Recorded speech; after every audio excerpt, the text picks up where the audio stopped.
The people that live here in the Coachella Valley, I think they're very astute to the game of tennis. It's the tennis mecca here. You have year-round beautiful weather and a great place to raise children. I think it's just a wonderful place. Very hot in the summer, but for 9 months of the year, you have perfect weather. Yeah, it's like sometimes it gets really hot during the summer, but the palm trees are out. If I could train in the Coachella Valley in hot conditions, I could play anywhere. It's convenient, it's easy to get around in the desert in general. There's so many beautiful clubs. People call it tennis paradise for a reason. Being able to play in such a beautiful place just inspires you. You want to be outside, you want to keep playing. We have this Indian Wells Tennis Gardens, the BNP Paribas, which at one time was a small event. Now it draws over 500,000 people. And that makes it so unique for us, for a small community with such a huge first-class tournament. I had no idea that I'd ever be running a tennis tournament. I said, I think the best way to popularize tennis is to have equal the format of the Grand Slams. 2 weeks, men and women playing together. Once I got a tournament sanction, I started setting in motion. It took me 21 years to get it done, by the way. And in order to do that, there's many factors you need. But most importantly, you need the right kind of stadium, the right kind of venue that you can host that kind of thing. I started looking around in about 1990 for a site, found this site, which was 4 parcels. I also needed to get a women's sanction, so I had to make a deal with IMG, which I was very happy because they became my partners in developing the Indian Wells Tennis Garden. My vision was to always have the men and women playing in equal footing, equal prize money, just like the Grand Slams. I think every tennis tournament has its own personality, and we try to bring that out here.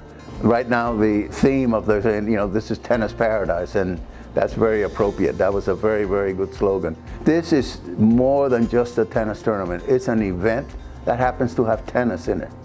The vision of Charlie Passarell, Ray Moore, and myself when we started this tournament was just that, of course, it was going to be, hopefully, one of the best tournaments in the world.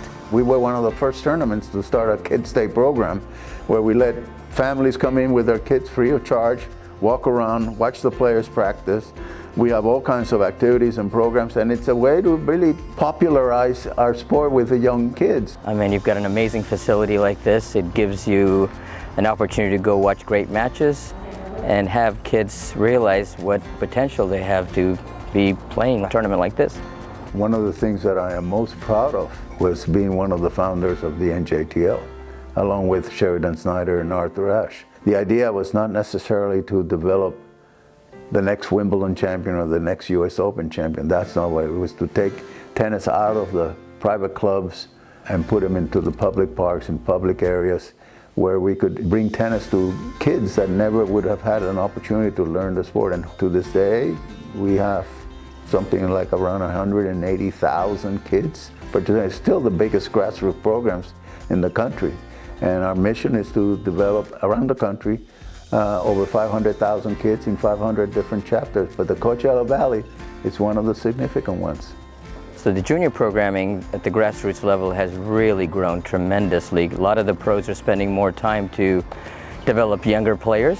I think that tournaments like this, the Easter Bowl, which is one of the most prestigious tournaments in junior tennis, attracts the top athletes, and we need to continue to make sure that they have opportunities to go on to play college, hopefully, and then to play in the pros. In Palm Springs, a lot of the kids that were underprivileged couldn't take lessons because they couldn't afford it. So since I was a teacher, I decided to start Grassroots, and it is a nonprofit, so the kids come in free. So now they can learn tennis all year long without not even having enough money to take one lesson. That's why I started it 24 years ago.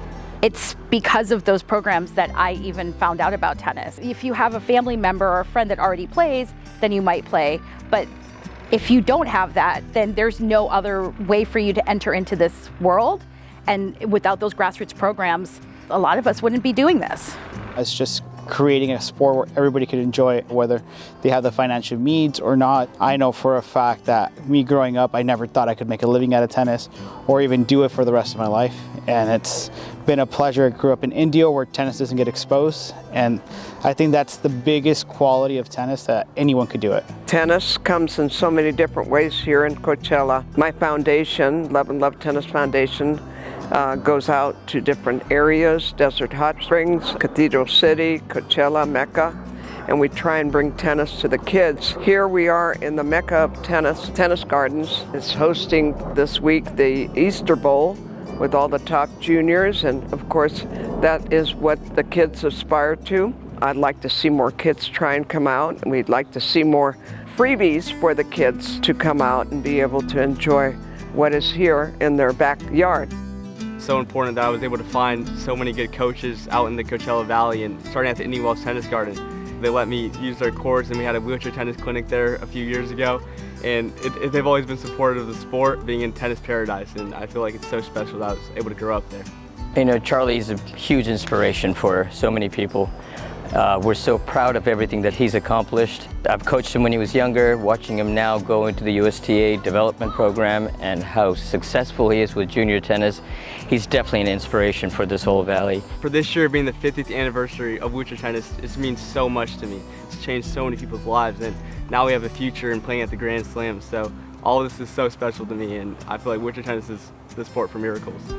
The Miami Open is having a wheelchair event as part of their main event. You've got people like Andy Roddick talking about wheelchair tennis on his podcast. So there is a level of respect and understanding of how special the sport is that I think is growing. The more people play with other able-bodied players, the more people will see that wheelchair tennis is a really inclusive sport, and also that wheelchair players are really good tennis players. So hopefully that will continue to be the case in Coachella. And I think having those events where wheelchair players are featured at venues like this are things that help continue to build that interest in the area. We have no secrets. We just want to push the envelope and make sure that the sport continues to grow all over the world.